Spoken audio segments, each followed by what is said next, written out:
Hey everybody. What's up? So we're back for another episode of Love and Marriage Huntsville, season 5, episode 13, To Be or Yacht to Be. Okay.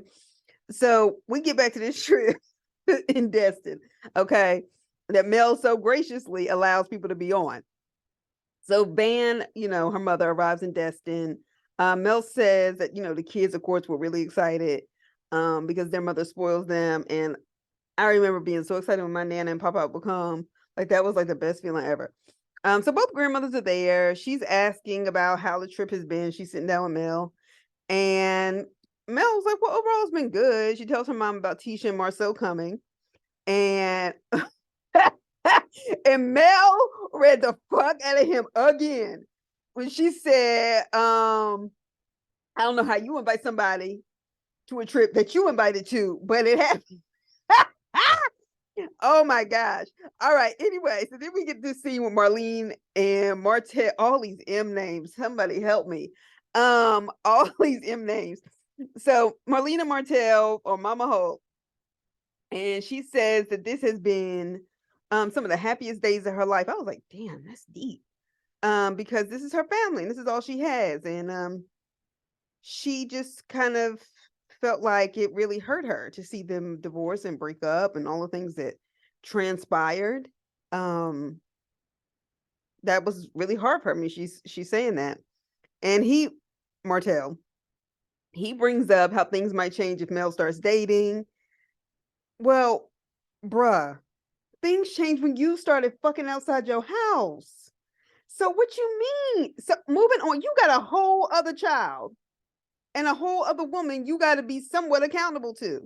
Anyway, so they go on a family boat trip and it gets kind of stormy, so they have to hold the boat in place. And the kids were kind of sad about it, especially the oldest one. And Mel comes over there and goes, "You want to live, don't you?" I was like, that reminds me of something maybe my mother would have said to me, because I would have been so messed up if I felt like I was going to be on the boat.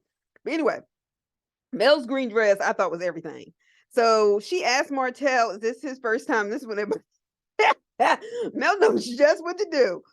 So she asked Martell, "Is this his first time on the yacht?" And he was like, "Yeah." And she was like, "Oh, welcome."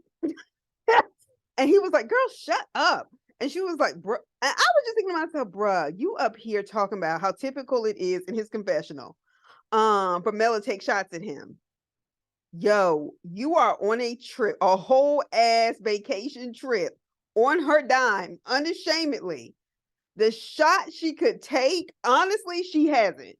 She owes you so much more shade, okay?" Then she says, "Well, let's get karaoke started, even though, they can't pull out yet." And she says, "Martell, you want to play my songs?" And he was like, you can tell he got his feelings real quick.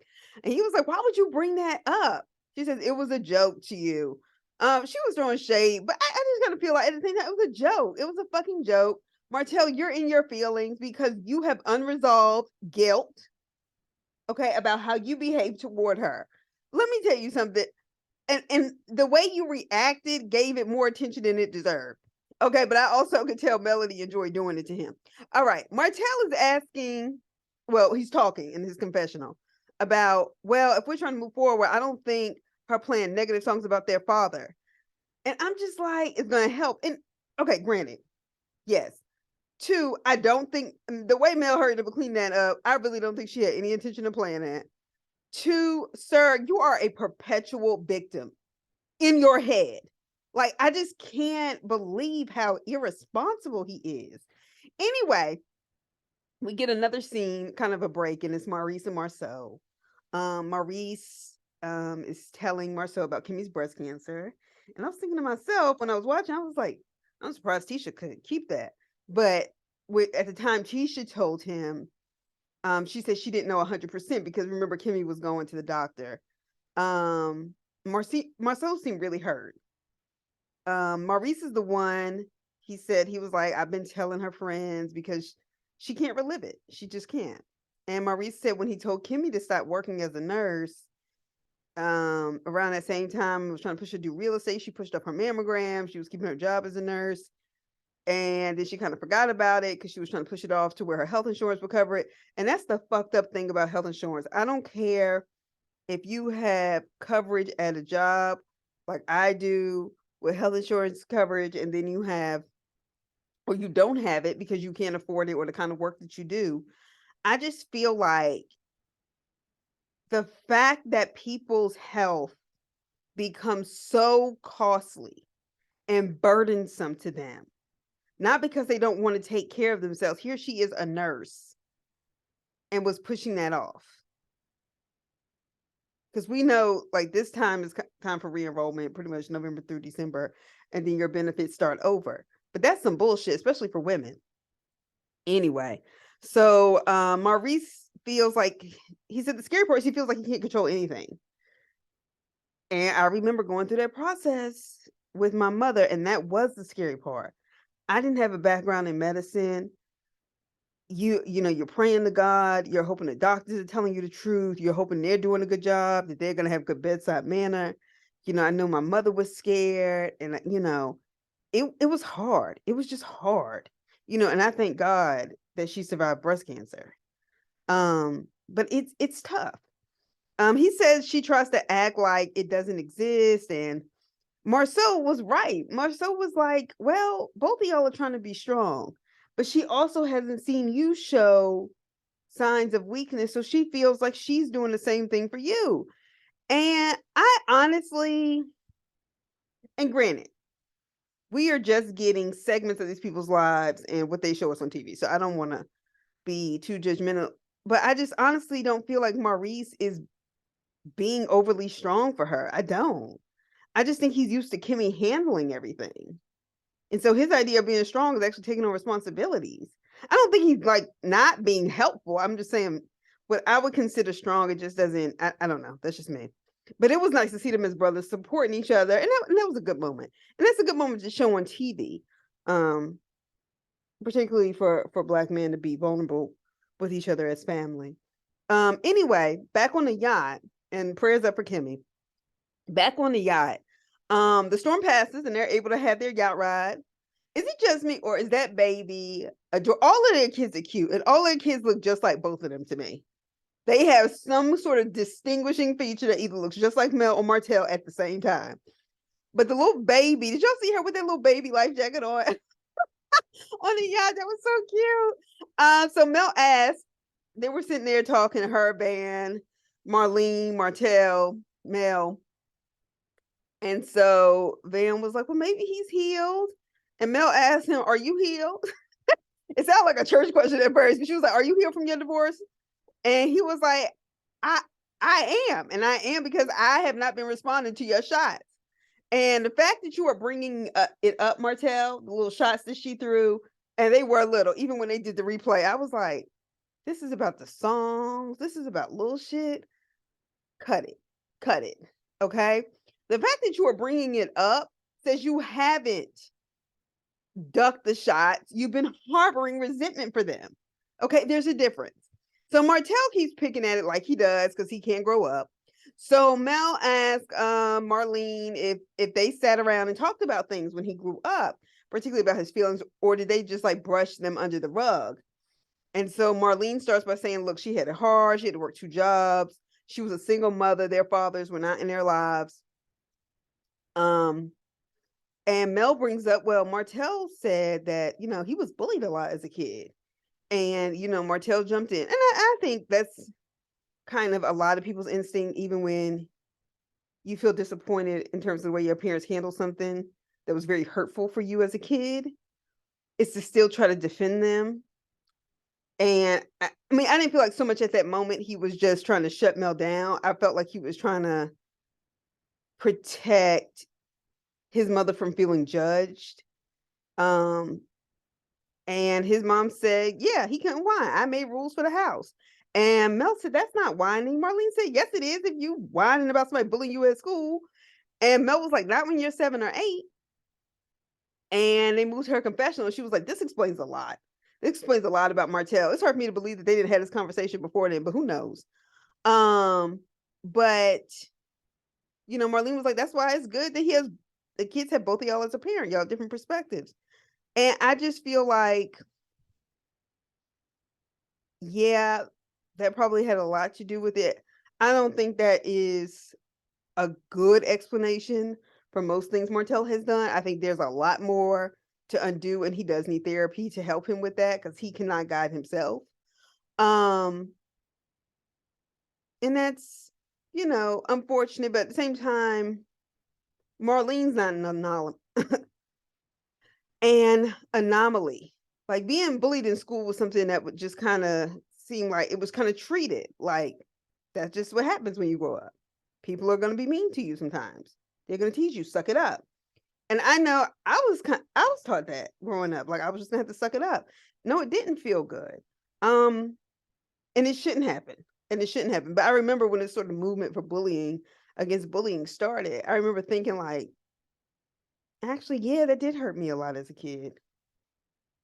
It did. And it didn't feel good. And I don't know what has happened because I'm a millennial. I'll be 35 December 10th. But I don't know what has happened with this other generation, where people are committing suicide so early and just can't take it. And I don't know if I don't really know what to attribute it to. Is it this new style of parenting where nobody can say anything to your kid because they're sensitive? You know, this wasn't always happening. I don't know, and that's not to dismiss the way anybody feels, but Marlene, that's what a lot of people were talking. I mean, at least those of us from the deep south. And I would argue that not just for black people, but for the white people I know. Like that was something your parents would tell you. So I don't know. I don't know what it counts for. I'm just thinking out loud. Anyway, Mel kept playing with him even after he they tried to do this back and forth. And she was like, yeah, this trip gonna keep going well as long as you don't do nothing crazy or something like that. And this trip will be fine. And she laughed. She knew exactly what she was doing. And then went to check on them kids. All right. Then we get this scene at the restaurant. The whole family's going. Okay, so we get it. So Martell basically at the restaurant, the trip that Mel has paid for, Martell separated him and Mel from the grandmothers and the children. Not that far, but far enough. And Mel is like, what? I expected to eat with my family. And he says the vacay is a good time to talk. And Mel doesn't think so. I actually saw both their sides with that. Because the vacation, I mean, the chances of Mel and Martell being in close quarters in a way where things won't blow up again probably will be a while from this trip. Two, I also understand that Mel doesn't think it is because that's not her idea of a vacation, is bringing up old shit. Like, I get it. I get it. So he brings up that the things that she wasn't doing during their marriage, and Mel stops him right there at that table and says, I hope you aren't talking about basically giving head, because she was over it. And she was like, look, I all I've been hearing you say, and that shit is humiliating and it's degrading. It's degrading to women, period, but it's also degrading, like, to your wife. And God forbid if Mel got on TV and was talking about her black husband, everybody would come out the rafters trying to put her down. How dare you put down another black man, this, that, and the other? And then we see black men doing that to black women all the time. And Martell is a prime example. Okay, I'm sorry. That's just what it is. All right. No, I'm not sorry.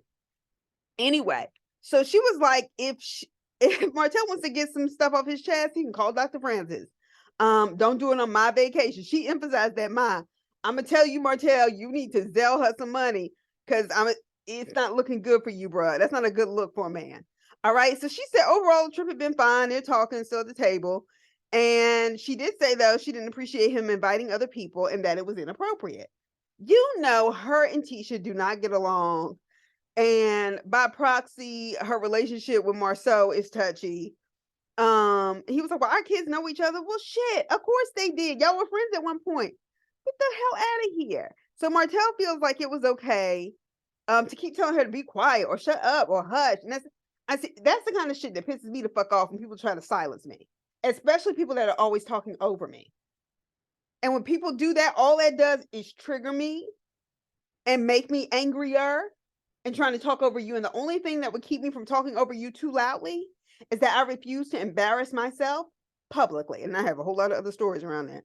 I refuse to embarrass myself publicly. And I feel like getting loud like that is so uncool. So if I end up doing that in public, your motherfucking ass deserved every bit of it. Anyway, so she was like, well, it's inappropriate because they were part of the Team Up Against Mel campaign. And he was like, what are you talking about, Martell? You are a terrible liar. And she was like, you should know you were the ringleader. She said you went to any and everybody who would listen and put her down. And in a small town like Huntsville, that ain't hard for that to spread and grow its own legs and arms and have a whole life of its own. Rumors, even if they came from your husband, like whatever. Martell is gaslighting her by telling her that her problem is she's so negative. How you gonna bring up negative shit? And then, because she pushes back on it, she's negative. You don't get to tell her what her problem is. Martell, boo. The mirror is someplace you need to look into hard and deep, because a quick, how am I looking, ain't working for you. It's just not. He then says he feels apologetic for what went down in their marriage. Sir, just the way you use that word in a sentence says he doesn't understand what he did and that the apology wasn't an apology as usual. He really seemed to be doing it for the camera. I mean, it wasn't the first time Mel heard this. Hell, quite frankly, we've heard him apologize and say he's apologetic a bunch of times on this show alone. So Martell, cut it out. Golly, it's like talking to a child. So she talks about, Mel's reflecting. She talks about how they married young and they kind of grew up together. And you do when you get married at 23, 24. And a lot of people do it, but I'm just saying you are still young. Because I was not the same person at 22 that I was at 28. I mean, drastically different. So she was like, the romance is gone, but the friendship piece she wants to remain for them to raise their kids. She asked him when he comes out there for like that final conversation at the house, she asked him, where is he going with his chest out? I thought she was talking about them tacky ass flowered or whatever shorts he had on. And so he zips it up. But Martell says at dinner he wanted Mel, in his confessional, he said this. He wanted Mel to open up at dinner to figure out where their marriage went wrong. Motherfucker. I am sorry. Like, what the fuck? You don't fucking know where you went wrong? Oh, I mean, before the cheating. No, motherfucker, the cheating is where you went wrong. Because you up here going out with whole ass women and not just your side chick. Whole ass women making babies. Well, pregnancies, whatever the case is. But, sir, you want Mel to open up about why? Y'all had a whole ass divorce. Y'all had a whole back and forth. Shit, the public even watched it. That's just what we experienced through social media and this show. Quit playing with me, Martell. Just stop. I just don't understand the lack of responsibility. Something is wrong. Anyway, and what bothers me is there are a lot of men like Martell. A lot. Now, do I think he's good with his kids? Yes. But the reason why I don't go around saying, oh, I think he's a good father, because I don't think a man who disrespects and degrades and says terrible things about the mother of his children in public over and over again is a good father. So I'll just say he's good with his kids when he's around them. Most of the time. Anyway, when they had that last conversation, she said that I know Martell is not ready to see her dating anybody. And she was like, it wasn't too long ago, he crashed a date and told me he would keep doing it. And then he says, and he kept bringing it up, well, she starts dating somebody. You've been dating people. Son, are you for real right now? Are you for real? You was prancing around with Sheree no matter how bad that looked. Anyway, he told her, he was like, look, I want to tell you thank you for letting me have the kids during your week for the book signing at the Essence Festival.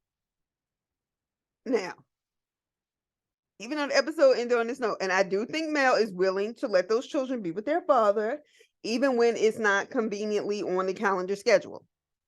But I also think that Mel knows Black women will wear his ass out at the Essence Festival, and he deserves it. And Martell too stupid to see it. Anyway, that was Love and Marriage Huntsville. I'll see y'all tomorrow for Potomac. Be sure to like and subscribe. I'm trying to grow my channel. Yeah, put any comments you have down below. All right, see you later.